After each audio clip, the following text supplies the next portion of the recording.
Well, hello, besties. Welcome back to another round of Go Unstuck Yourself. Hope everybody is having a fantabulous little Wednesday. If you are new here, if you were not here last week, let us know in the chat, where are you zooming in from? And if you are returning, what I want to know from you is what has been something that you have done for yourself this week for your own well being?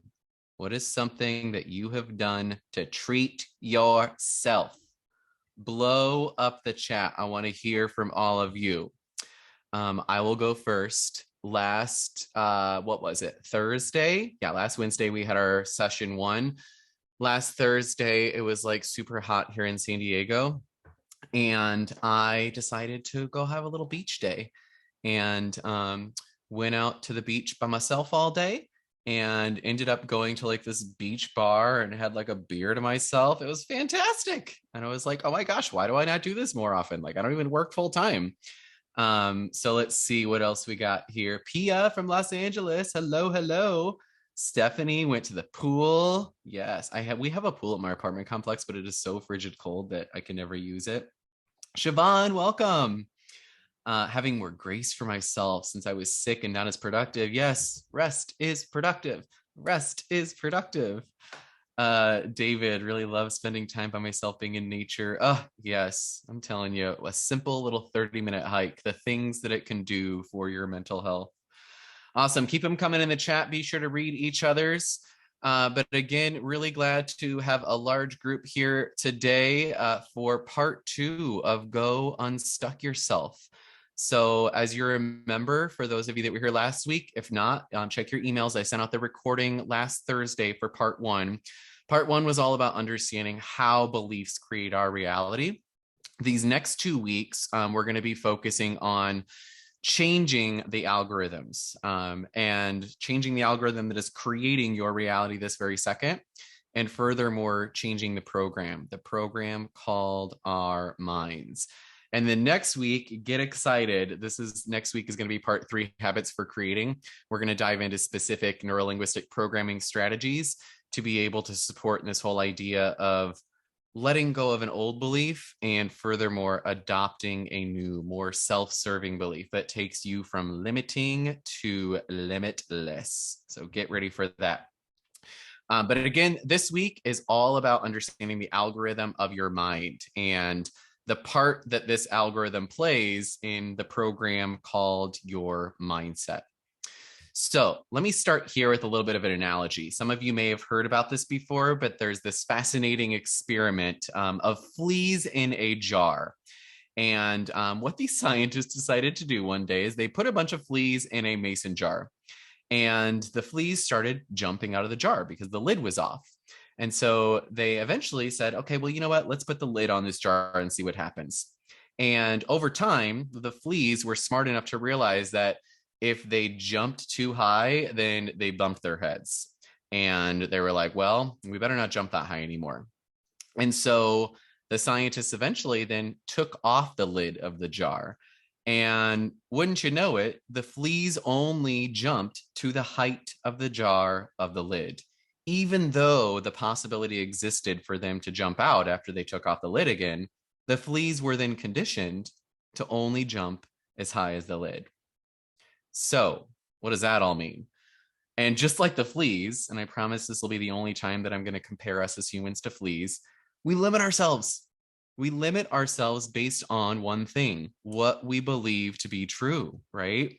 We limit the reality that we could be experiencing because we don't even allow ourselves the opportunity to fathom an alternative as possible. So where does this all come from? A really fascinating neuropsychology concept of top-down versus bottom-up attention. So we're going to look at it from this lens. Every day, so much of our energy, especially now as compared to even 5 or 10 years ago, so much of our energy is demanded to react to our outside environment, where we create this kind of, unconscious habit loop of bottom-up attention. where whatever outside stimulus triggers our attention, that then determines our reactions, our moods, our personality, right? Just like the lid on the jar triggers a response to only jump so high. We fall into what I call this reacting feedback loop, where we're just going through the motions, right? Just like the fleas, based on what we have believed to be true up until now, where our conscious thoughts are driven by the subconscious. This is bottom up attention. Well, then, what's the opposite, Peter? What's top down attention? Well, top down attention is intentional thinking, where it's not driven from the outside, but instead by the inside. And it starts with a conscious thought, an intentional thought that then influences our emotions, our actions, and eventually our habits. So the idea here is what we're really going for is to promote the thoughts that will create the desired emotions and related hormonal releases. This, my friends, is where mindset change happens. When we stop reacting bottom up and start creating, getting into top-down attention mode. So neuropsychology calls it top-down versus bottom-up attention. I call it creating versus reacting. So much of our lives and so much of our days is spent in this reacting mode where thoughts are driven by an emotional reaction versus creation mode, where we get intentional. Thoughts are driven by intention and thoughts create our emotional responses. But again, if we go back to the fleas in the jar, just like our fleas in the jar, the possibility always existed to jump out, but they were conditioned by a belief. So what we're going to dive into today in deeper depth is, what's the belief that's been conditioning you? What's the belief that has been keeping you stuck in kind of this reacting mode? And the easiest way to identify this is to ask yourself, what's something that you've been trying to manifest in your life forever, but just never seems to happen no matter what? What is something that you've been trying to manifest? If you're comfortable, go ahead and share it out in the chat. Something you've been trying to manifest, but it just never seems to come true. Because usually the thing that's holding us back is the belief. It's the mindset.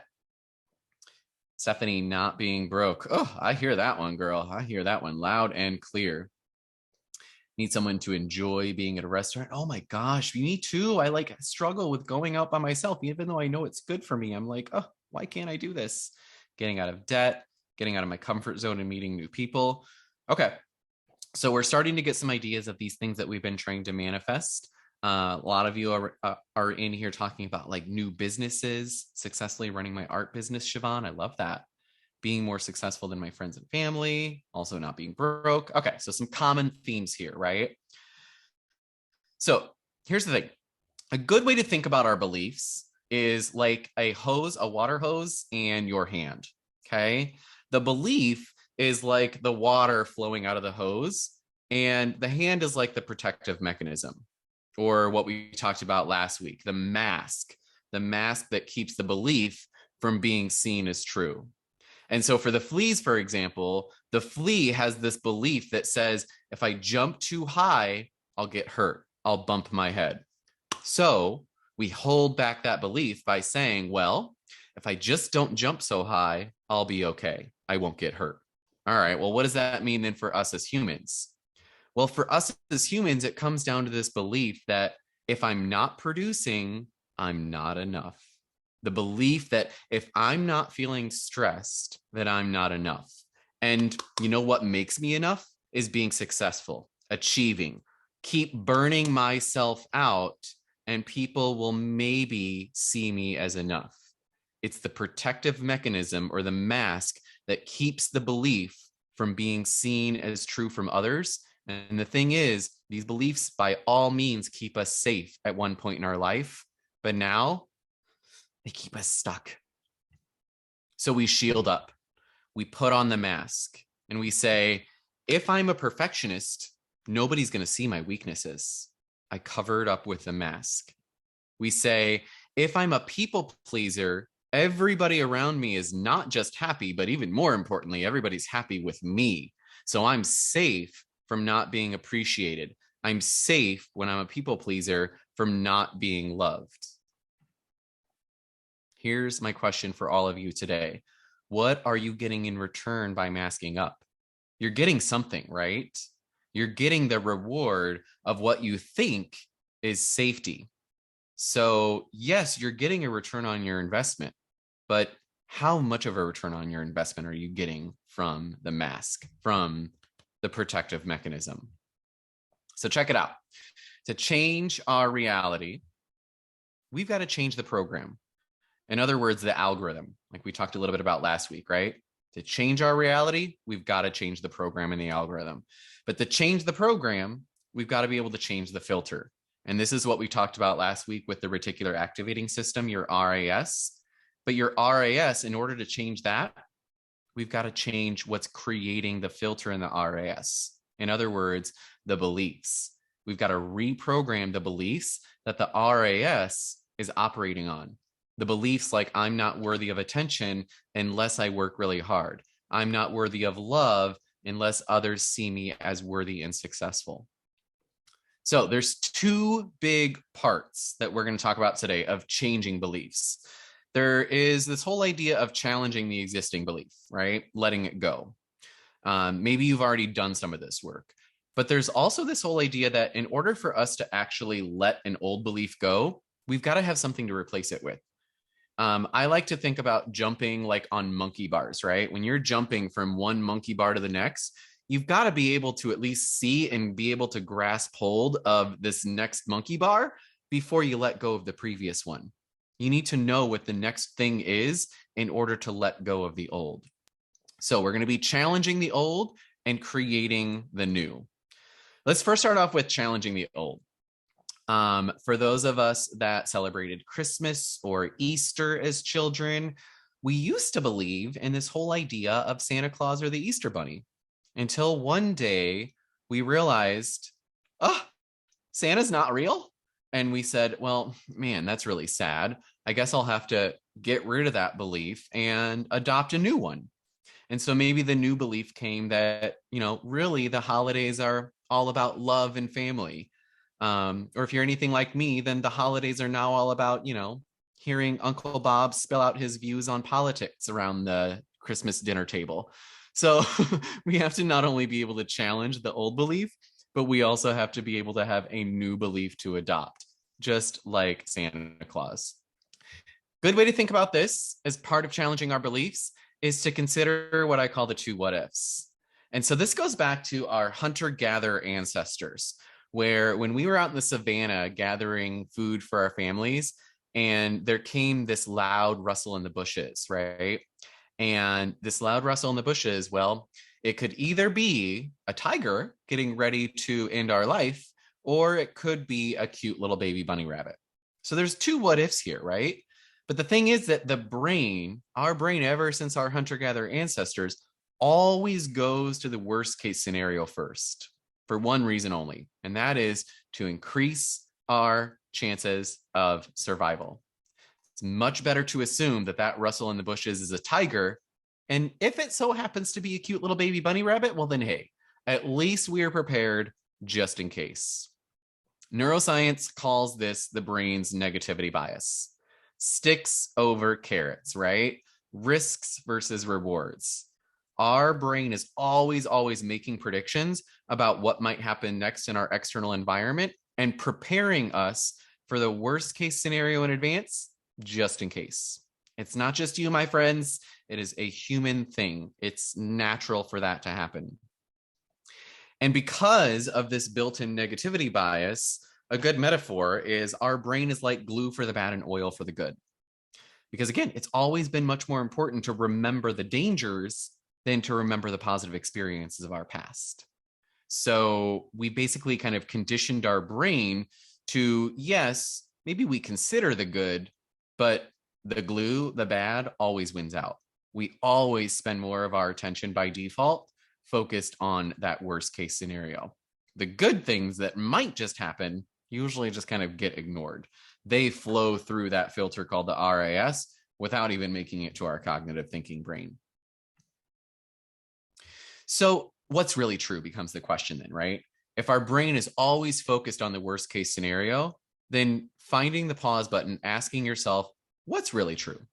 So let's take the example here of getting in an argument with a friend, a partner, or a loved one, maybe your son or daughter. Maybe your partner or your son or daughter just went off on you, right? What happened? Well, my significant other or my son or daughter just blew up at me. What meaning did you give it? Well, they hate me. They don't respect me, right? And then challenging it to say, what else could it mean? Is it possible that maybe they just had a bad day and maybe it just came out on me? So then, if you go a step further than that, what does it really mean that that happened? What does it really mean that your friend, your loved one blew up at you? Maybe what it really means is that they were upset, and heck, I don't even have enough evidence for why. But again, what do? We, by default, create the worst case scenario. We want to create meaning for that emotion in our brain, just like what we talked about last week, right? When dad came home from work when we were a kid and he was in a bad mood, we didn't know how to give him meaning, but we sure as heck knew how to give meaning to ourselves. And we said, well, what do I need to do to get dad's approval? I need to work harder. I need to seek validation by doing more things, right? Our brain naturally gives meaning based on our own emotions, not the emotions of others. When you begin to challenge that and say, what else could that have meant? And what does it really mean that that happened? Then you allow yourself to consider more of those what ifs. So here is your next little assignment of the day. Yes, consider the worst case scenario because, yes, it's there to keep us safe, but then challenge it. Is it necessary, right? What if they judge me? Worst case scenario. But what if they love me? Or in the case of jobs, right? What if by setting boundaries, I get fired? Worst case scenario, naturally. But hey, what if I actually end up creating more balance in my life with the same level of success at work that I've experienced so far? Those of us that want to go out there and start our own businesses, what if I fail and lose it all? Worst case scenario. Challenge it. What if this is the thing that makes me the first millionaire in my family? Consider the worst case, but just entertain the best case because, again, our brain is like glue for the bad and oil for the good. And it's up to us to make sure that those things that are the best case scenarios at least have a chance to be considered by the brain. So my question for y'all here, you can put it in the chat or you can just write it down for yourself, is with the thing that you've been trying to manifest, the financial independence, the inner validation, the being successful, with the thing that you've been trying to manifest, what are your two what ifs? What's the worst case scenario what if that runs through your mind? And challenge it. What's the other option? What's the best case scenario? What are your two what ifs? I'll give you a second to kind of think about that.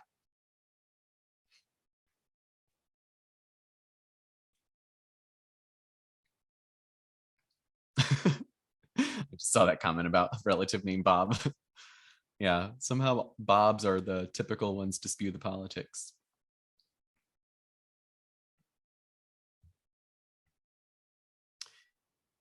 Yeah, worst case scenario is what if I lose everything? Carrot, what if I can retire in 5 years? I love that.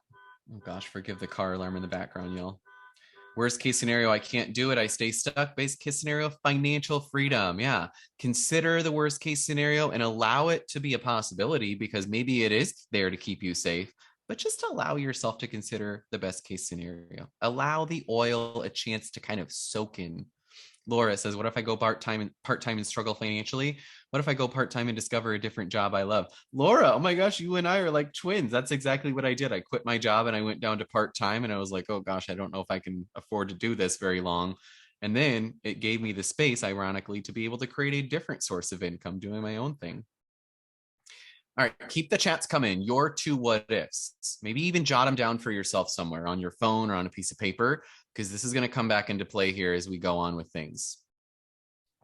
Allow a chance for the good to be considered and be felt. The best way to predict your future is to begin creating it. There's this fascinating thing in your brain called your imagination. one of my favorite stories that illustrates this point. You can let me know if you've ever heard of it before in the chat. The story of Roger Bannister. Roger Bannister was the first person in history to run a mile in under 4 minutes. So this was in 1954. And prior to this, it was accepted as truth by society that it was literally impossible to run a mile in under 4 minutes. They said, if you try doing this, your organs will just give up. It was simply not possible. But then Roger Bannister comes along in 1954, shattered the belief, ran a mile in 3 minutes and 59.4 seconds. 3 minutes and 59.4 seconds. And then what happened after that? Well, that then inspired other runners to reconsider their own beliefs. And since Bannister set the record in 1954, there have been a slew of other people that have broken that record since. The fastest mile to date is now recorded at 3 minutes and 43 seconds. Pretty crazy stuff, right? And the cool thing here is with Roger Bannister, with his story, he said that as he was preparing for the record-breaking run, what he did was he visualized. He visualized the clock at 3 minutes and 59 seconds as he crossed the finish line. Nothing changed in terms of technology. Nothing changed in terms of the types of shoes that were available or the types of training that were available. Nothing changed except one thing: the belief. Your unconscious mind is beyond powerful, but the unconscious delivers up results that fit with the most recent directions. So the question becomes, what directions are you giving your mind? Are you giving your mind the directions that says, well, society tells me that this isn't possible and that this isn't true? Or are you considering the other what if? Are you allowing yourself at least the opportunity to consider the what if, to say, what if this does work? What if this could work? What if it all does work out for me, right? The unconscious delivers results that fit with the most recent directions. So the idea here is, with the other possibilities, is to seek out evidence of the contrary, right? What's the other version of truth that could exist? Because if you think about it this way, when we think about our versions of truth, quantum physics is a good example of this, right? We're learning new things every day that completely shift our understanding of the world that we live in.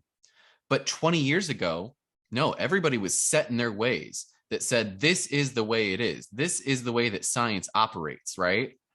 So we just fell into a trap. We said, well, some smart guy in quantum physics said that it was true, so I guess it's true, and I'm just going to operate on that belief.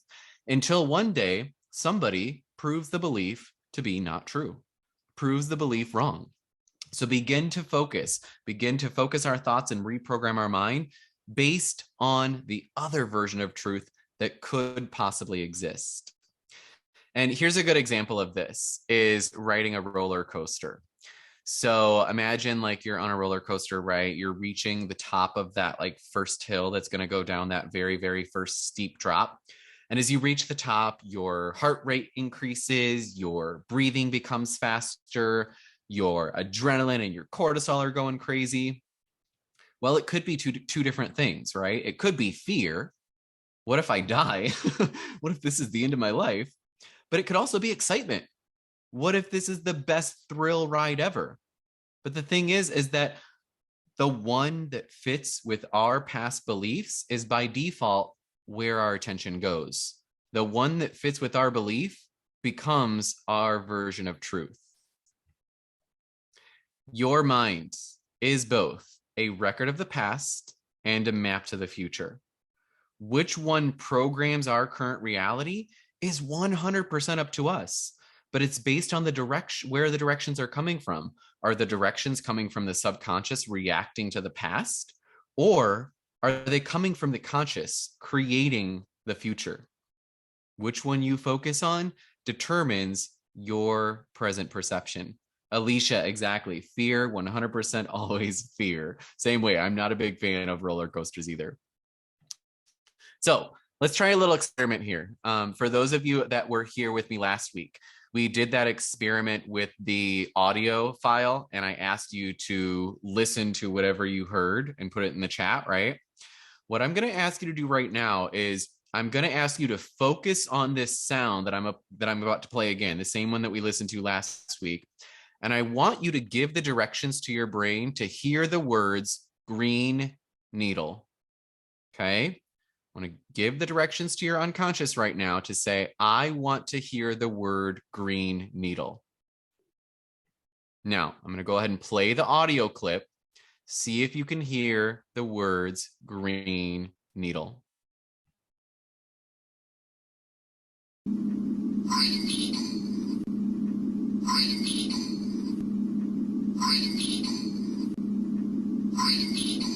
Give me a yes in the comments, in the chat, if you can hear the words green needle.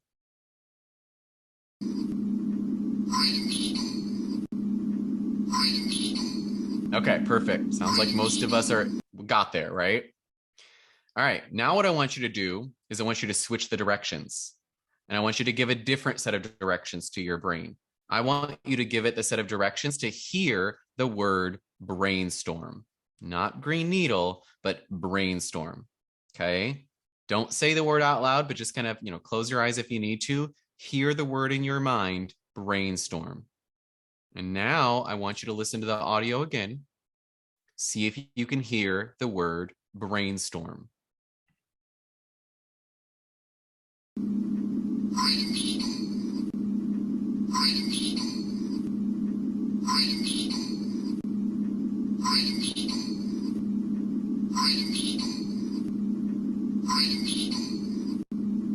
Okay, give me a yes or a thumbs up if you were able to now hear the word brainstorm. Okay, yeah, it took a couple of times, right? Let me play it one more time here, see if you can hear the word brainstorm.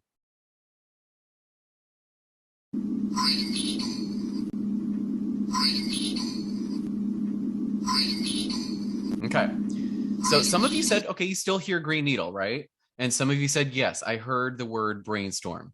But here's the crazy thing, right? Is that the sound itself did not change. What changed is the directions that you gave to your unconscious and the internal representation, the internal perception that was created. And so for those of you that did hear the word brainstorm, you gave the directions to your unconscious to say, hear the word brainstorm, and you heard it. For those of you that still heard the word green needle, there's nothing wrong with you, I promise. It just means that your subconscious was still operating on a previous set of directions. Okay, if you were to try this again, in let's say 5 minutes after maybe that subconscious thought of green needle has had a chance to leave your brain, then you might very well then go and hear the word brainstorm, or maybe a completely different word. I saw somebody else in the chat say like greenstorm or brain needle, right? Different combinations of it. The sound didn't change. What changed is the directions. And therefore, because you changed the directions, you change the internal representation. Okay, let's try a different experiment. This is a fun one. All I want you to do is just listen to the directions in the video here, okay? Just listen to the directions and do what it tells you to do. Ready? Here we go. This is a test of selective attention. Count how many times the players wearing white pass the basketball.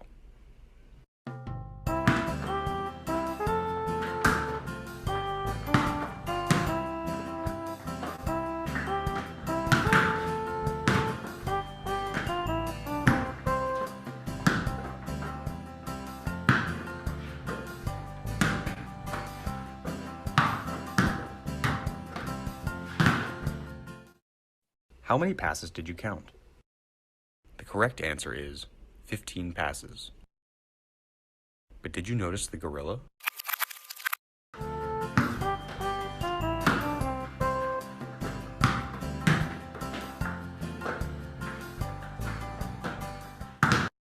There was a gorilla.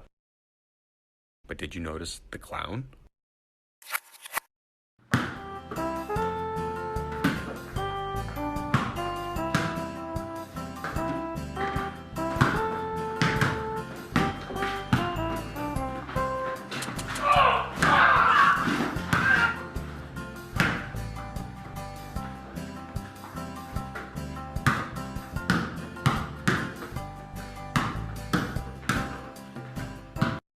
There was a clown. He killed a guy. But did you notice the player committing a blatant traveling violation?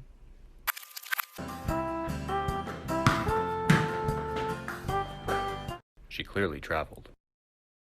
But you didn't forget about the clown. Okay, I'm gonna stop it there. So that was just a funny variation of that one, but the real experiment here comes from the fact that the gorilla part of it, right? Some of us, maybe you did. Did anybody actually see the gorilla on first chance when you were first watching it? I saw a lot of no's there. Yeah, the extended version.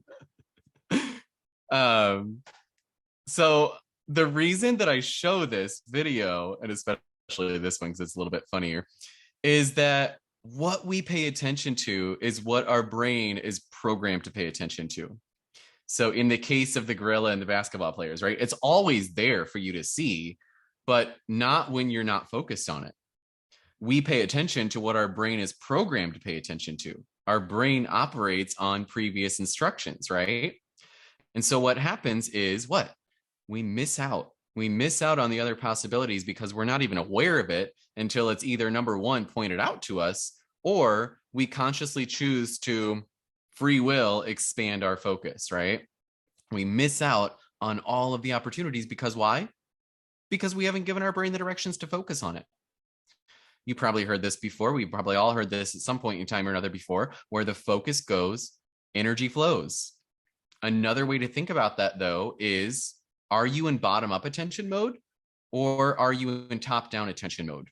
What's controlling what here? Is the subconscious controlling the conscious, or is the conscious controlling the subconscious, or at least getting a good handle on the subconscious? All right, y'all. So let's start here with this next step. Let's ground ourselves in science. E equals mc squared. Good old Einstein. But what does this whole idea of E equals mc squared really mean, right? Everything in our universe is energy and matter simultaneously. You, me, the environment, right? Everything that contains atoms is a wave particle duality.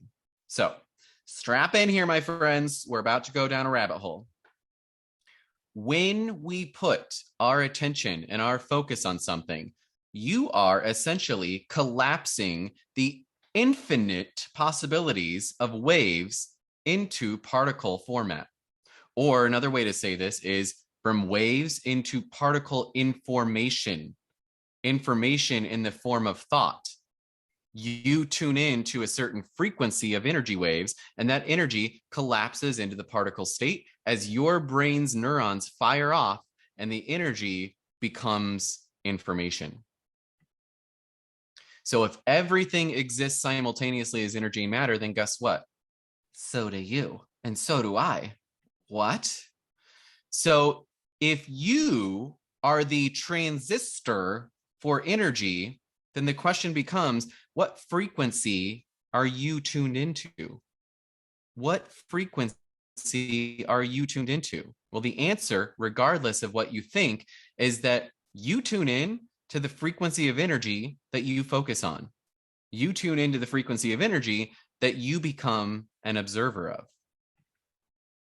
But the thing is that we can only tune in to a frequency of energy from out here that matches our frequency of energy in here. Or in other words, our current inner state of being, how we feel. If our frequency that's going on in here and the coherence happening in your inner world is not a match for what we want in our outer world, we're not going to pick up on those frequencies. We can only match the frequency of energy based on what's happening in here. It all has to start out here. And this is why I love talking about manifestation sometimes, because it's like you hear about manifestation and people are like, think positive thoughts and go out there and manifest and release it to the universe. We're about to dive into the brain science and the quantum physics of manifestation, my friends. A negative internal feedback loop where our thoughts are driven by stress and anxiety and negative emotions. That internal feedback loop absolutely cannot resonate with a positive external energetic frequency. In other words, the things that we desire. but a positive internal feedback loop, one that is fostering good dopamine, good serotonin, good chemical reactions that are happening in our bodies, is a magnet for resonant energy and information. So there is this thing in your body called an electromagnetic field. You right now, any moment that you are alive, are producing an electromagnetic field. And that electromagnetic field is being influenced every single second by our thoughts, by our emotions, and even more specifically, by your brain and by your heart. So energy becomes matter when the neurons in our brains fire off, right? These electrons create these electrical impulses that can be measured by tools out there like EEG, right? And when we have certain thoughts, or when we're going through specific experiences and emotions, neurotransmitters are released, like dopamine, like adrenaline, right? And these electrical signals are then generated from within the neural networks in the brain. And that electrical firing in your brain then creates an electrical output that contributes to our electromagnetic field surrounding our body.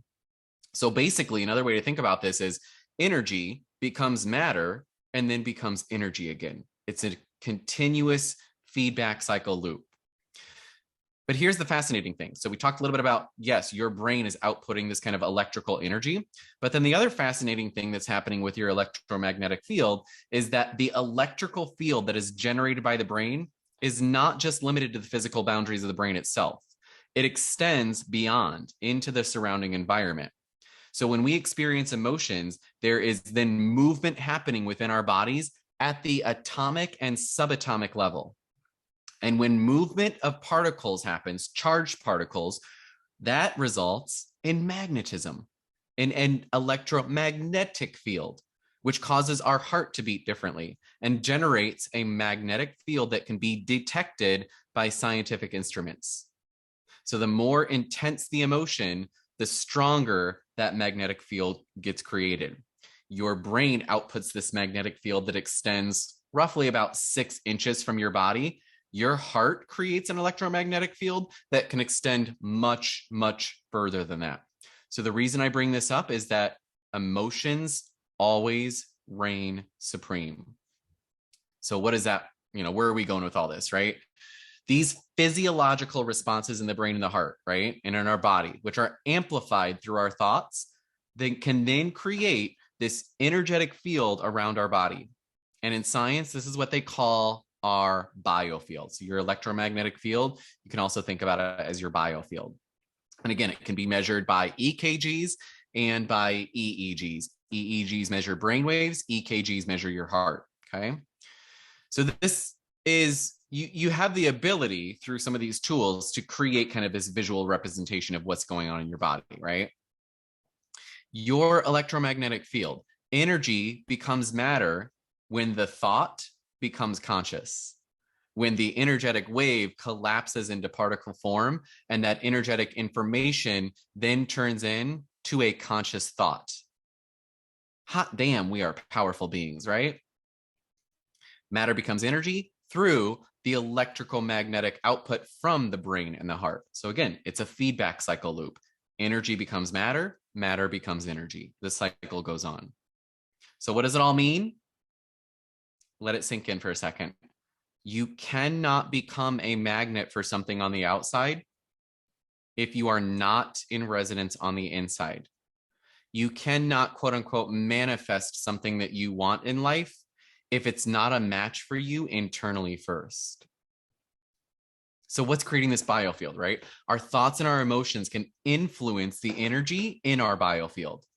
But our thoughts, remember what we talked about last week, friends, our thoughts and our emotions are 90% driven by the subconscious, or in other words, our system of beliefs. So we can only observe and tune in to the frequency that is aligned with our beliefs. Your beliefs are determining what frequency of information you are able to then pick up on. So then the question logically becomes, are you in resonance with your desired emotions? Because ultimately, it's the emotion that's creating much of our frequency. right? Remember what we talked about with the brain and the heart. The heart's going to create a much bigger electromagnetic field than the brain. And this is where we get into a little quantum physics, quantum coherence. When our biofield resonates with a specific frequency in the quantum field, if you want to call it that, it can then amplify or dampen that frequency within our biofield. And quantum coherence occurs when the wave patterns of different systems become synchronized, allowing for the transfer of information and energy between them.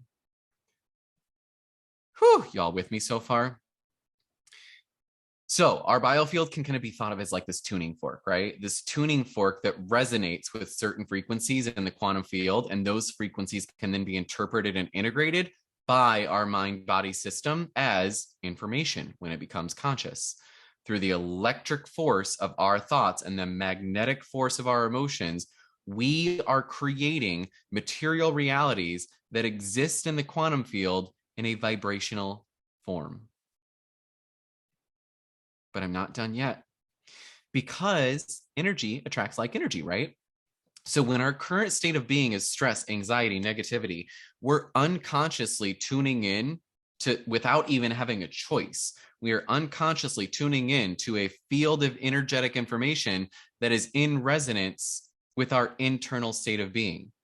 You can only tune in to the possibility that you're already internally in resonance with. So let's go ahead and take this a step further. Why not? Let's take another step down the rabbit hole this evening. If you're generating an electromagnetic field, then what exactly is it that you're attracting? What are you becoming a magnet for? Besties, it's not the thing that you're becoming a magnet for. We're not designed to be magnets for matter. We're not designed to be magnets for things, because we cannot directly control matter. We're magnets for energy. We're magnets for energetic information, to be able to tune in to a particular frequency of energy and collapse that energy into particle form. It's the information that you're becoming a magnet for, the frequency of energetic information that would allow you to become conscious of a thought that would then influence positive desired emotions that would then create resonance with more of the same. Yes, Kirk, how do we change the station? So that's what we're going to get into here next. So give me just a few moments here. So again, what frequency are you tuned into? When we tune into a frequency in the quantum field that's aligned with our biofield frequency, we then pick up on information in the form of thoughts, right? The form of thoughts, ideas, insights, inspiration. And that's what manifestation is about. The information then manifests as new ideas, sudden realization. It's not manifesting as a thing. You're not going to manifest the dream house right in front of your eyes. You're going to manifest the information required to be able to get the dream house, to be able to get out of debt, so on and so forth. So then the real question then becomes not what is it that you're trying to manifest, but what information is your brain trained to tune into? You may have seen an image similar to this before. Image of the neural networks in the brain versus an image of the universe and the cosmic creations. So I like to think about it as your brain is the convergence between your electromagnetic field right here and the quantum field out here, and how the two then interact with each other. So a good example of this, if we go back to the gorilla video, right? You were tuned in to information that you gave the brain directions to tune into, or that it was programmed by somebody else, right? The directions told you, hey, count how many times the basketball was passed, right? You gave the directions to your unconscious mind to say, okay, tune into that. The information was always there. The other possibility was always there. We just weren't tuned into it because it wasn't in resonance. It wasn't in coherence with the directions that were being given to the unconscious. So you can think about it like this, right? There's like this flow chart of infinite potential possibilities that are driven by your previous choices, an infinite range of frequencies that you can tune into, just like a radio station.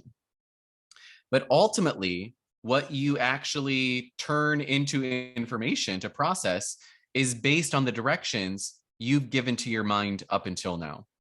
In other words, that RAS, that filtering system, doesn't give a crap about what you want right now. It doesn't give a crap about what you want tomorrow. The only thing it knows is what's the directions that you've been given up till now. That's what's creating the filter. And that's what's created by your mindset of belief. Meaning is assigned based on past directions. But again, you can only understand the frequencies that are associated with your set of beliefs. You can only understand frequencies that your brain has the directions to create meaning and truth from. Everything else in between is just fuzz, right? Another way to think about this, right, is that the fuzz is all of the other possible frequencies that exist that you're not able to comprehend and make meaning from. What you focus on becomes matter. When we are feeling an internal state of stress, anxiety, our internal biofield is going to be more chaotic. It's going to be more incoherent. It's going to have a higher frequency and a lower amplitude.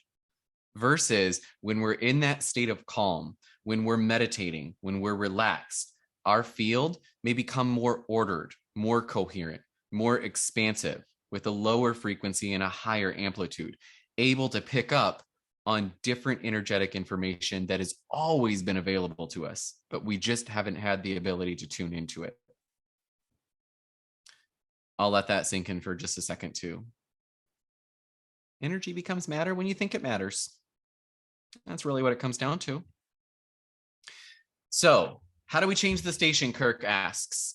The power of the conscious mind with the creating loop. I cannot emphasize this enough. It's being able to train your brain for the possibility of a new perception of reality. And part of that is being able to find the tiny, tiny little pause button that exists in our current pattern of thinking, and then to get frickin' intentional, to build the neural network in your brain that will allow you to accept your desired reality as a possibility. It's all about working harder and not working smarter and not harder, right? This is kind of like our saying as millennials, one of our life mottos: work smarter, not harder. Change the filter, right? We can change the way that we think. We can change our thoughts in the moment, which is all good and great. But if we're going for long-term change here, and if we're wanting to be able to change the way that we're able to pick up on different information and tune into different quote unquote frequencies, we need to change the filter. We need to change the way the unconscious is programmed, knowing that the subconscious is the one creating 90% of our meaning of reality, right? The more that you consciously focus on something, the stronger that pathway becomes. Remember what we talked about last week a little bit here, right? Is that our internal representations of reality are based on the emotion, hormone, thought feedback loop, where, any one of those three can have an effect on the others in a cyclical loop. But by default, with our autonomic nervous system that's creating our automated stress response, the cycle normally starts with an emotion. And that emotion is caused by an automatic synthesis and association to all of our subconscious past memories. And then your brain makes a very quick prediction of the worst case scenario based on how we've been trained to perceive similar experiences in the past. Those emotions then cause associated hormones like cortisol, the brain chemical adrenaline. And when those hormones and those chemicals circulate throughout your body, then they activate and strengthen more of the associated networks, which then trigger the same cycle to go on repeat. So how do we find the pause button, and how do we furthermore use the power that exists in the 10% of our conscious mind to reprogram what's creating 90%, to reprogram the subconscious? So here's the short-term goal, right? The short-term goal is, by all means, yes, let's change your thoughts. Let's do all the affirmations. Let's do all the things to change our thoughts in the moment. But the long-term goal goes beyond that. The long-term goal is changing the unconscious programs, changing what's happening below the surface that is creating 90% of our reality. You absolutely cannot think a thought into reality that your brain is unable to accept as true based on your beliefs. What you manifest from one second to the next is a direct result of your mindset of beliefs that your brain has been trained to deem as truth and reality. So to get a different reality, We need to train our brain to perceive a different wave frequency of energy. I cannot think I want $1 million if my subconscious mind has no idea what that means. The subconscious does not think in terms of language and words. The subconscious thinks in terms of images, symbols, metaphors. So you can say, I want $1 million all you want. But if your subconscious has no idea what that means or how that feels, it's probably not going to happen. So there's this frequency that's happening way up here of I want $1 million, right? But the internal, what's happening here with the internal resonance is happening down here. In other words, your brain perhaps isn't yet trained how to perceive and create meaning from I want $1 million. Because every experience that we have is a construct. It's a construct based on the perception our brain has been conditioned to create. Y'all still with me? Give me a little thumbs up or a yes in the comments. It's a lot, I know. So to create a different reality, to change the station, we first need to train your brain for the possibility of it. And this is why I always say mindset serves as a foundation to manifestation. Manifestation is mindset. Whatever you believe to be true and the beliefs that you hold are creating the filter, are creating the ability of what information you have the ability to filter into your conscious mind for meaning making. So here's where we get into the good stuff. Neuroplasticity at work. If you want to change your mindset, you have to literally change the way that your brain is wired. And this is neuroplasticity in practice. There are 4 core principles of mindset change in my Millennial Reset framework here.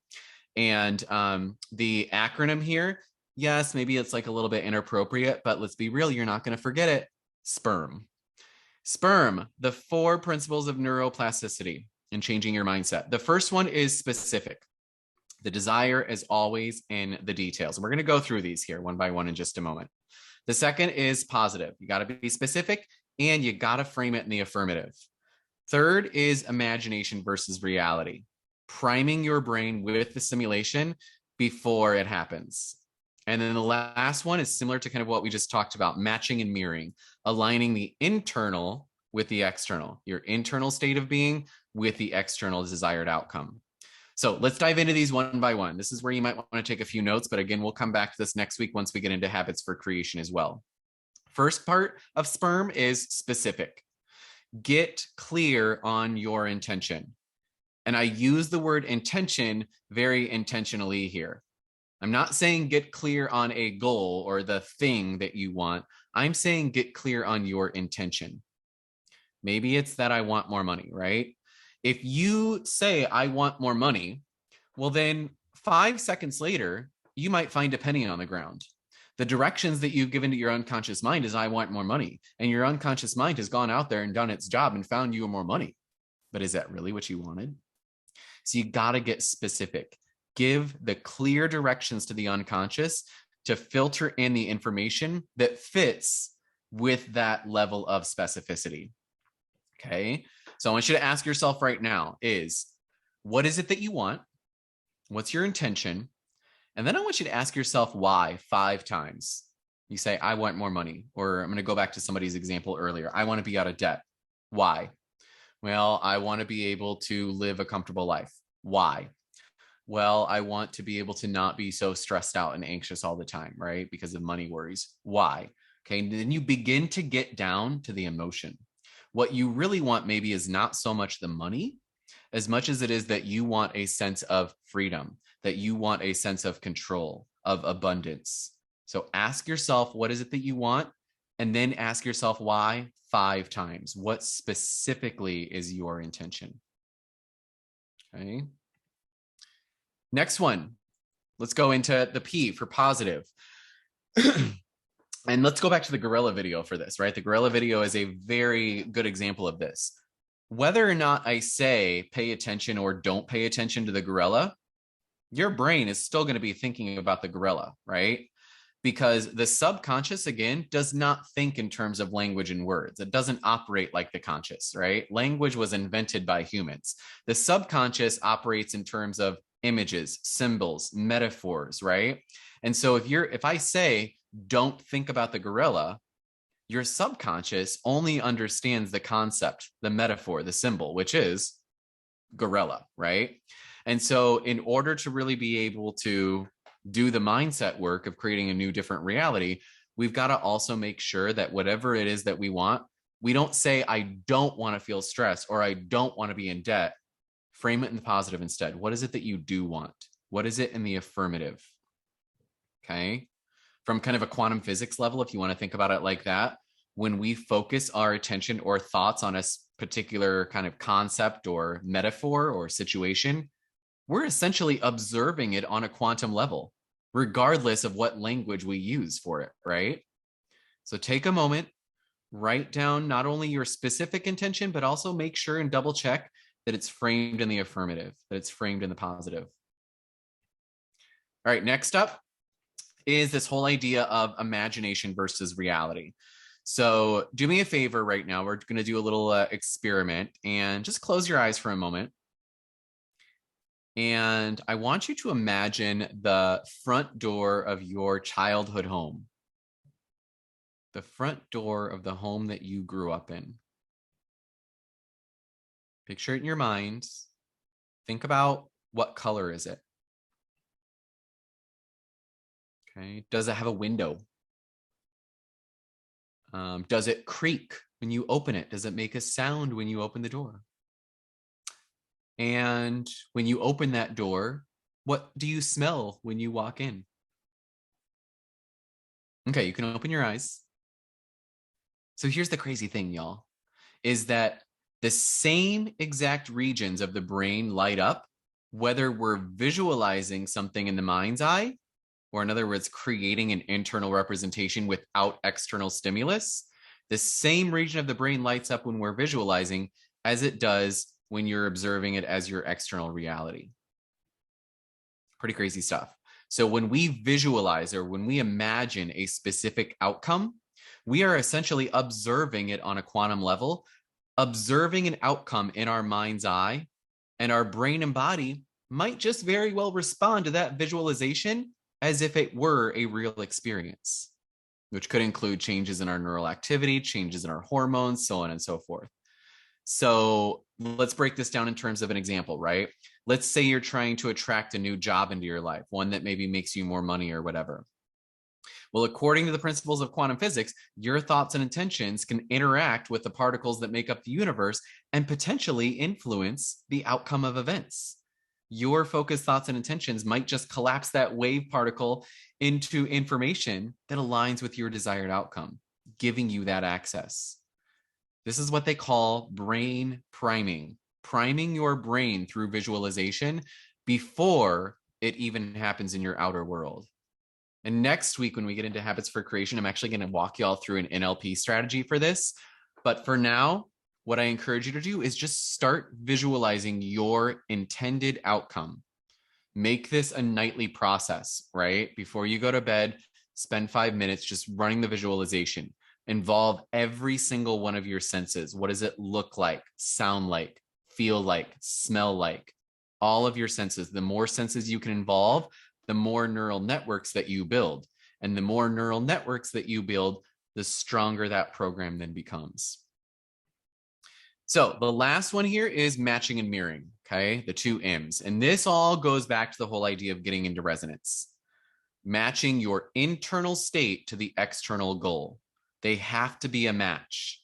Because again, our biofield at any given time determines what type of frequencies from our outside world get filtered in by the unconscious based on a frequency match. So if our biofield is interacting with the electromagnetic fields of everything around us, resulting in certain frequencies to resonate with our biofield, while others are filtered out. So our unconscious filters out information that's not in resonance with our internal state of being. You can say, I want to be I want to be a millionaire, I want to be wealthy and abundant. But if you're not feeling the emotions that are associated with that internally, it's not going to be a match. It's not going to be in resonance. You're not going to be able to create the coherence. But if our biofield is resonating and vibrating at a frequency of love, for example, then it's going to be much more likely to filter in information and then be able to have those insights that are in resonance with that frequency. So our internal state determines what we attract, and we're only capable of attracting frequencies that are in alignment with our own. So the thing to think about here is, what emotions would your future self be coherent with? If the thing that you want is more money, what emotions would your future self that already has more money, what emotions would they need to be feeling to be aligned with that? And this is where mindset work is really amazing. If you say, well, I would need to feel more abundance, or I would need to feel more freedom. Well, guess what? There are plenty of other things that you can do right now today to foster that same exact emotion. We get so caught up in the matter, the thing, right, that we forget about the energetic side of us. How can you foster that same emotion in yourself right now? Y'all, emotion comes from the Greek word emotare. And you know what that means? It means energy in motion. Emotions are energy in motion. How can you foster the required and desired emotion so that it becomes a match for the desired outcome? That's what I want you to really think about in this next week. Woo! All right, y'all. So that is sperm. That is the 4 principles of mindset change. And again, your homework for next week is the matching and mirroring, aligning the internal with the external. What are the things? What are the hobbies? What are the activities that you can carve out time for that would make you feel the emotion associated with your desired outcome? Okay. And then, like I said, next week, we're going to be wrapping up. It'll be our final week already. Week 3 is going to be all about strategies and habits. I'm going to walk you through specific NLP strategies. I would highly, highly encourage you all next week to come prepared to be in a relaxed state. So if you want to zoom in with your phone and your headphones laying in bed, do it. Okay. Because we're actually going to be doing some things and some different kind of guided visualizations together. That it's going to be much more powerful the more relaxed that you are. Okay. Before we end things today, I want to provide you all with a few different links and resources going into next week. The first link that I'm putting in the chat. Oh, thank you, Ashley. Yeah, I hope that was eye-opening, and yeah, being able to see it from a new perspective. That's my goal. The link that I put in the chat is going to pull up for you the resources for the Go Unstuck Yourself 21-day challenge. Donations are greatly appreciated, but not required. That'll be the first link on there is donations for the workshop. And then towards the bottom is going to be a link for my favorite thing of the week. So last week I told you guys about one of my favorite things, the Apollo Neuro device wristband for being able to regulate your stress and build resilience to stress. This week is actually one of my own little babies, one of my own creations. It's the Mindset Makeover Undated Annual Planner. And so if you're interested, it's a really great supplement to a lot of the inner work that you're doing. I purposefully designed it with a mindset perspective.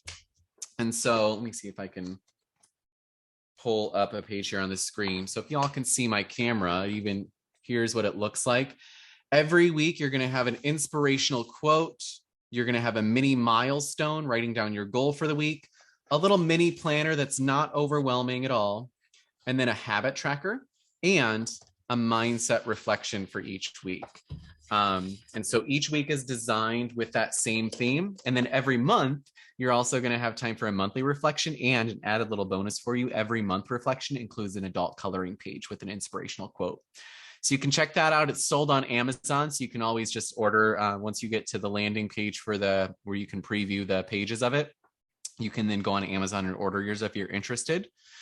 And then, like I mentioned too, that other link, I'll put it in the chat here one more time.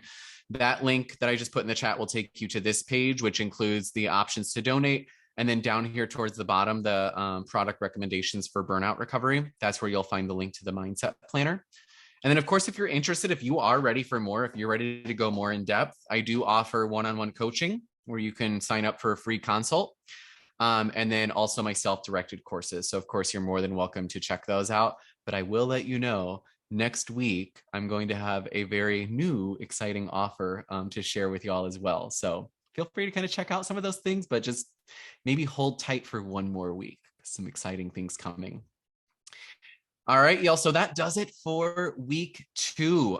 Thank you all so much for sticking around. I know I went a little bit over today, but hopefully it was worth it. And I hope to see you all next week for the last part of Go Unstuck Yourself, part 3. Have a fantastic rest of your week, everybody. Let me know if you have any questions. I'll stick on the line here in case anybody has any lingering questions.